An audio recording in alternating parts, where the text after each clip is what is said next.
Hello दोस्तों, स्वागत है आप सभी का साइंस फाइटर क्लासेज के इस डिजिटल लर्निंग प्लेटफॉर्म पर। हम पढ़ रहे थे राजस्थान में सामाजिक जागृति के कारक, और पीछे की क्लास में हमने पढ़ा कि स्वामी दयानंद सरस्वती का राजस्थान में सामाजिक जनजागृति को फैलाने में क्या योगदान रहा, इसके बारे में हम पीछे की क्लास में डिस्कस कर चुके हैं। आज की इस क्लास के माध्यम से जो सामाजिक जनजागृति हुई राजस्थान में 19वीं और 20वीं शताब्दी में, उससे संबंधित तमाम वो बातें जो एग्जाम में बार बार पूछी जाती हैं और आगामी परीक्षाओं के लिए बेहद इम्पोर्टेंट आपके लिए होंगी, वही आज की इस क्लास में हम डिस्कस करने वाले हैं। तो चलिए शुरुआत करते हैं आज की बहुत ही गजब की क्लास का। पहला क्वेश्चन आपके सामने स्क्रीन पर क्वेश्चन आपको दिया गया है। राजस्थान में वैदिक यंत्रालय नामक प्रिंटिंग प्रेस कहाँ स्थापित किया गया था? ऑप्शन आपको दिए गए हैं उदयपुर, अजमेर, जयपुर और बीकानेर। इस क्वेश्चन का राइट आंसर होगा ऑप्शन नंबर बी, अजमेर। दोस्तों, वैदिक यंत्रालय की बात करें तो आरंभ में इसे प्रकाश यंत्रालय कहा जाता था। क्या कहा जाता था? प्रकाश यंत्रालय। आप यहाँ से नोट कर सकते हैं। प्रारंभ में इसका जो नाम था वो क्या था? प्रकाश यंत्रालय, जो कि एक प्रिंटिंग प्रेस है जहाँ से आर्य समाज के विभिन्न ग्रंथों का प्रकाशन किया जाता था। और सबसे पहले 1880 ईस्वी में इसकी जो स्थापना है वो कहाँ पे की जाती है? काशी में की जाती है। प्रकाश यंत्रालय के नाम से सबसे पहले इसकी स्थापना, वैदिक यंत्रालय की जो स्थापना है वो कहाँ पे की गई? काशी में की गई। और आगे चल करके इसका नाम भी बदल दिया गया और इसे काशी से कहाँ स्थानांतरित किया गया? प्रयागराज। सबसे पहले इसकी स्थापना कहाँ पे होती है? काशी में की जाती है 1880 ईस्वी में, और आगे चल करके इसका नाम भी बदला गया और इसे स्थानांतरित भी कर दिया गया काशी से कहाँ पे? प्रयागराज। और ये प्रयागराज कहाँ पे है? इलाहाबाद में। और आगे चल करके 1890 ईस्वी में, 1890 ईस्वी में परोपकारिणी सभा की बैठक हुई और उस बैठक में ये निर्णय लिया गया कि प्रकाश यंत्रालय को प्रयागराज से कहाँ स्थानांतरित किया जाए? अजमेर स्थानांतरित किया जाए। लेकिन याद रखें, ये 1890 में स्थानांतरित नहीं होती है। कब की जाती है अजमेर? 1 अप्रैल। आप यहाँ से नोट कर सकते हैं। अजमेर में कब स्थानांतरित किया गया इसे? 1 अप्रैल 1891 ईस्वी को। 1 अप्रैल 1891 ईस्वी को प्रकाश यंत्रालय को अजमेर में स्थानांतरित किया गया प्रयागराज से, और इसका नाम जो है वो क्या रखा गया? वैदिक यंत्रालय। जब इसको प्रयागराज स्थानांतरित किया गया था तब इसका नाम बदल करके क्या किया गया? वैदिक यंत्रालय। इसके अलावा आप नोट कर सकते हैं स्वामी दयानंद सरस्वती द्वारा रचित ग्रंथ जिसका नाम है सत्यार्थ प्रकाश। कौन से ग्रंथ की रचना की स्वामी दयानंद सरस्वती ने? सत्यार्थ प्रकाश। इसका पहला संस्करण, देखिए इसके कितने संस्करण हैं? 2 संस्करण इसके, पहला संस्करण और दूसरा संस्करण। इसका जो पहला संस्करण है जो कि संस्कृत भाषा में है, आप यहाँ से नोट कर सकते हैं। जबकि दूसरा संस्करण जो है वो किस भाषा में लिखा गया? हिंदी भाषा में। सत्यार्थ प्रकाश के 2 संस्करण हैं। पहला संस्करण संस्कृत भाषा में लिखा जाता है और इसका जो प्रकाशन है वो कहाँ से होता है? काशी से होता है। प्रकाश यंत्रालय काशी से किया जाता है पहले संस्करण का प्रकाशन। जबकि दूसरा संस्करण जो कि हिंदी भाषा में लिखा गया और ये उदयपुर में लिखा जाता है, इसका जो प्रकाशन है वो कहाँ से होता है? अजमेर से होता है। वैदिक यंत्रालय अजमेर से किया जाता है सत्यार्थ प्रकाश के दूसरे संस्करण जो कि हिंदी में लिखा गया, और ये कहाँ लिखा जाता है? उदयपुर में लिखा जाता है। इस प्रकार से इस क्वेश्चन का राइट आंसर होता है ऑप्शन नंबर बी, अजमेर। चलिए बढ़ते हैं अगले क्वेश्चन की ओर। एक और बेहतरीन क्वेश्चन आपके सामने आपकी स्क्रीन पर। स्वामी दयानंद सरस्वती ने सत्यार्थ प्रकाश को कहाँ लिखा था? तो अभी हमने डिस्कस किया। ऑप्शन आपको दिए गए हैं अलवर में, जोधपुर में, उदयपुर में, अजमेर में। इस क्वेश्चन का राइट आंसर होता है ऑप्शन नंबर सी, उदयपुर में। दोस्तों, सत्यार्थ प्रकाश की हम बात करें तो सत्यार्थ प्रकाश के 2 संस्करण हैं, जिनमें से पहला संस्करण संस्कृत भाषा में है और दूसरा संस्करण जो है वो हिंदी भाषा में लिखा गया। वेरी इंपॉर्टेंट, पहला संस्करण संस्कृत भाषा में है और इसका प्रकाशन जो है वो कहाँ से होता है? काशी से होता है। वैदिक यंत्रालय काशी से किया जाता है पहले संस्करण का प्रकाशन। जबकि दूसरा संस्करण जो कि हिंदी भाषा में लिखा गया, और याद रखें ये कहाँ पे लिखा जाता है? उदयपुर में लिखा गया। लेकिन इसका जो प्रकाशन है वो कहाँ से होता है? अजमेर से होता है। दूसरे संस्करण का प्रकाशन कहाँ से किया गया? अजमेर से किया गया। इसके अलावा आप नोट कर सकते हैं स्वामी दयानंद सरस्वती 11 अगस्त 1882 ईस्वी को उदयपुर आए थे। हम पहले वाली क्लास में इसको डिस्कस कर चुके हैं। स्वामी दयानंद सरस्वती जब तीसरी बार आए थे राजस्थान में 1882 ईस्वी में। कब आए थे? 11 अगस्त 1882 ईस्वी में उदयपुर आए। और कब तक रहे? 1883 ईस्वी तक वो कहाँ रहे? उदयपुर में, मई 1883 ईस्वी तक। और इसी दौरान स्वामी दयानंद सरस्वती ने सत्यार्थ प्रकाश के दूसरे संस्करण को, जो कि हिंदी भाषा में लिखा गया है, उसको लिखा। और याद रखें, इसे उदयपुर में लिखा गया। और कहाँ पे लिखा गया? गुलाब बाग के नौलखा महल में। वेरी इंपॉर्टेंट, उदयपुर के गुलाब बाग के नौलखा महल में, गुलाब बाग के नौलखा महल में लिखा गया, जहाँ पे स्वामी दयानंद सरस्वती ठहरे हुए थे। इसके अलावा आप नोट कर सकते हैं सत्यार्थ प्रकाश में कुल 14 अध्याय हैं। इनमें कुल अध्यायों की हम बात करें तो कुल कितने अध्याय हैं? सत्यार्थ प्रकाश के अंदर कुल कितने अध्याय हैं? 14 अध्याय हैं। तो ये बात आप यहाँ से नोट कर सकते हैं। इस प्रकार से स्वामी दयानंद सरस्वती की वो तमाम बातें जो एग्ज़ाम ओरिएंटेड थी, उन सभी के बारे में हमने डिस्कस किया। इस प्रकार से इस क्वेश्चन का राइट आंसर होता है ऑप्शन नंबर सी, उदयपुर। चलिए बढ़ते हैं अगले क्वेश्चन की ओर। अगला क्वेश्चन आपके सामने आपकी स्क्रीन पर, त्यागभूमि मासिक हिंदी समाचार पत्र के 64 में से कितने पृष्ठ स्त्रियों की सामाजिक जागृति के लिए आरक्षित हैं? त्यागभूमि मासिक समाचार पत्र में कुल कितने पृष्ठ थे? 64 पृष्ठ थे। और इनमें से कितने पृष्ठ जो हैं वो स्त्रियों की सामाजिक जागृति के लिए आरक्षित थे, ये आपको पूछा गया है। ऑप्शन आपको दिए गए हैं 50 पेज, 28 पेज, 10 पेज और 16 पेज। इस क्वेश्चन का राइट आंसर होगा ऑप्शन नंबर डी, 16 पेज। दोस्तों, ये जो समाचार पत्र है ये कहाँ से प्रकाशित किया जाता था? अजमेर से। आप यहाँ से नोट कर सकते हैं त्यागभूमि समाचार पत्र को कहाँ से प्रकाशित किया जाता था? अजमेर से। और ये कब प्रकाशित किया गया? 1927 ईस्वी में इसको प्रकाशित किया गया। और ये हिंदी भाषा में प्रकाशित होता था। किस भाषा में प्रकाशित होता था? तो आप यहाँ से नोट कर सकते हैं हिंदी भाषा में। ये दैनिक समाचार पत्र न हो करके कैसा है? मासिक हिंदी समाचार पत्र है। याद रखें, इस समाचार पत्र के प्रकाशन का जो कार्य है वो किसके द्वारा किया गया? हरिभाऊ उपाध्याय। इसका जो प्रकाशन है वो किसके द्वारा किया जाता है? हरिभाऊ उपाध्याय के द्वारा। इस पत्रिका में कुल 64 पेज हुआ करते थे, जिनमें से 16 पेज महिलाओं की सामाजिक जागृति के लिए आरक्षित थे। इस प्रकार से इस क्वेश्चन का राइट आंसर होता है option number D, 16 page. Haribhau Upadhyay की रचनाओं की बात करें तो आप यहाँ से नोट कर सकते हैं, बहुत ही शानदार रचनाएं हैं हरिभाऊ उपाध्याय की। पहली आप यहाँ से नोट कर सकते हैं सर्वोदय की बुनियाद। सर्वोदय की बुनियाद रचना जो है वो किसकी है? हरिभाऊ उपाध्याय की। दूसरी आप यहाँ से नोट कर सकते हैं साधना के पथ पर।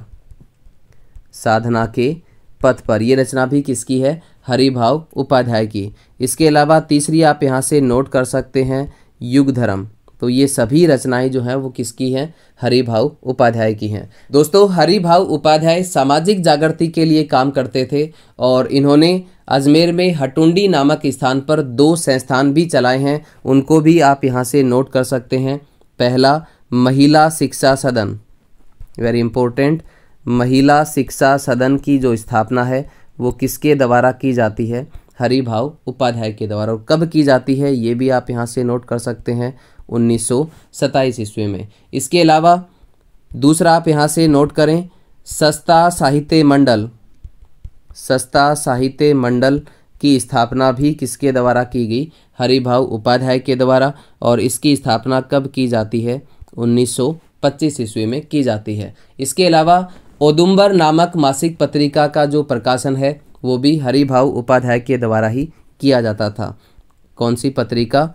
औदुंबर। काफ़ी बार एग्जाम में पूछी गई है। औदुंबर नामक मासिक, जो कि एक मासिक पत्रिका थी, इसका जो प्रकाशन है वो भी किसके द्वारा किया जाता था? हरिभाऊ उपाध्याय के द्वारा। इस प्रकार से इस क्वेश्चन का राइट आंसर होता है ऑप्शन नंबर डी, 16 पेज। चलिए बढ़ते हैं अगले क्वेश्चन की ओर।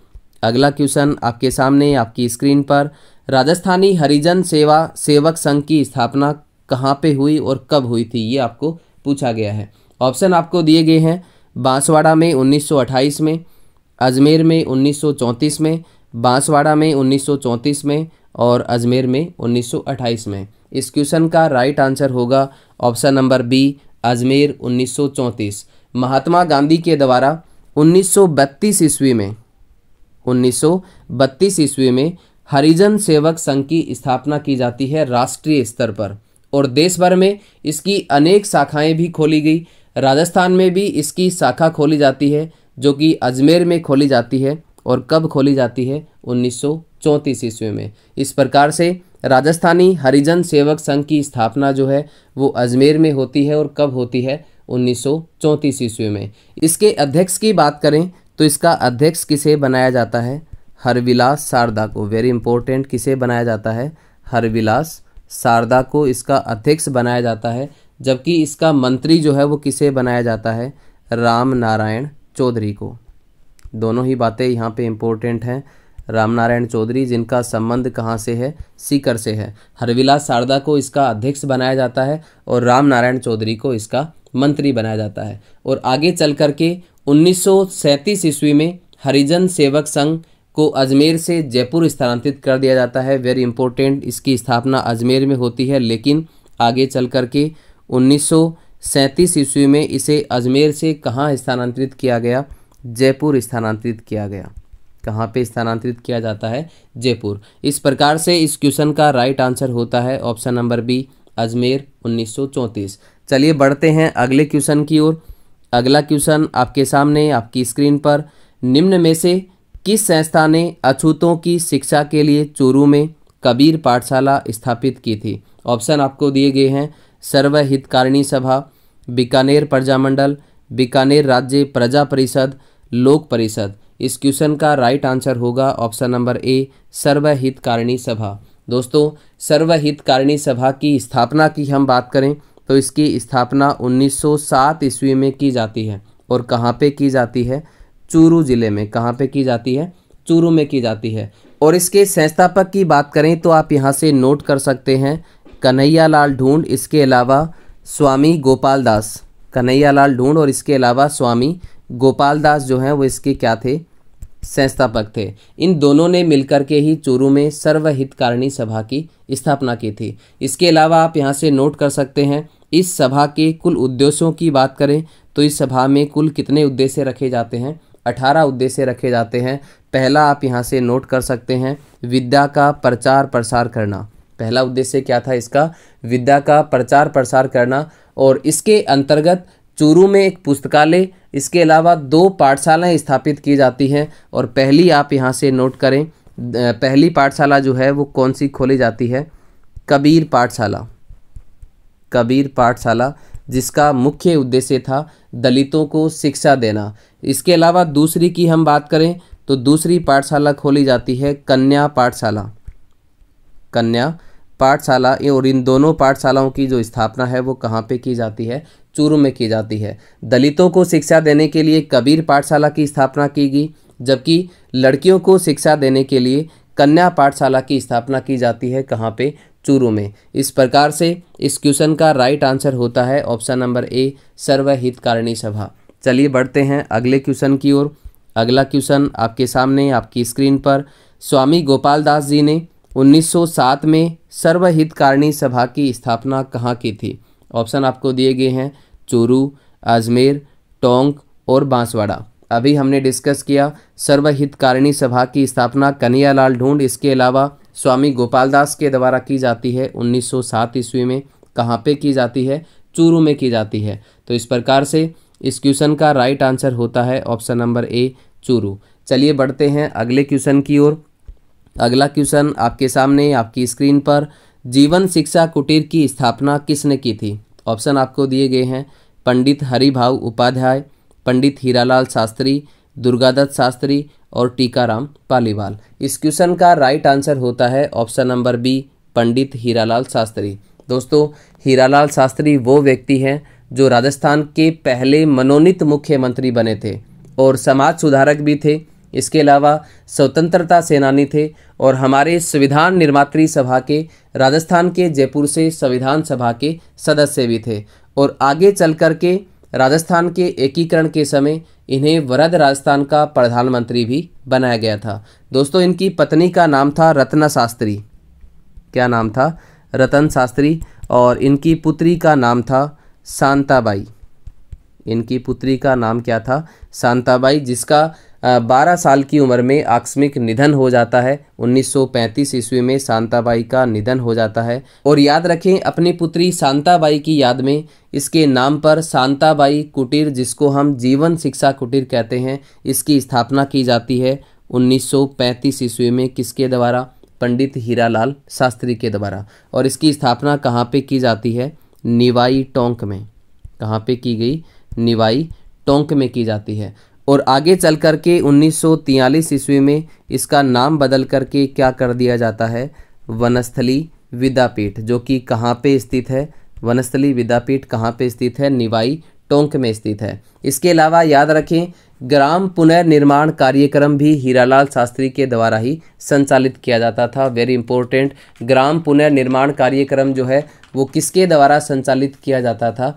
पंडित हीरालाल शास्त्री के द्वारा। इस प्रकार से इस क्वेश्चन का राइट आंसर होता है ऑप्शन नंबर बी, पंडित हीरालाल शास्त्री। चलिए बढ़ते हैं अगले क्वेश्चन की ओर। अगला क्वेश्चन आपके सामने आपकी स्क्रीन पर, भीलों में धर्म सुधार के लिए भगत पंथ की स्थापना किसने की थी? ऑप्शन आपको दिए गए हैं, मोतीलाल तेजावत, गोविंद गुरु, विजय सिंह पथिक और सीताराम दास। इस क्वेश्चन का राइट आंसर होता है option number B, Govind Guru. भीलों में धर्म सुधार के लिए 1911 ईस्वी में स्वामी दयानंद सरस्वती के कहने पर गोविंद गिरी ने भगत पंथ की स्थापना की थी। वेरी इंपॉर्टेंट, किसने की थी भगत पंथ की स्थापना? गोविंद गुरु के द्वारा की जाती है। कब की जाती है? 1911 ईस्वी में। और याद रखें, किसके कहने पर की जाती है? स्वामी दयानंद सरस्वती के कहने पर। इसके अलावा गोविंद गिरी ने 1883 ईस्वी में संप सभा की स्थापना भी की थी।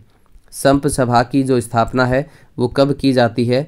1883 ईस्वी में की जाती है। इसके बारे में जब हम आंदोलन का चैप्टर पढ़ेंगे, टॉपिक पढ़ेंगे, उसमें हम डिटेल से चर्चा करेंगे। संप सभा की स्थापना जो है वो कब की जाती है? 1883 ईस्वी में की जाती है। किसके द्वारा? गोविंद गिरी के द्वारा। इस प्रकार से इस क्वेश्चन का राइट आंसर होता है option number B, Govind Guru. चलिए बढ़ते हैं अगले क्वेश्चन की ओर।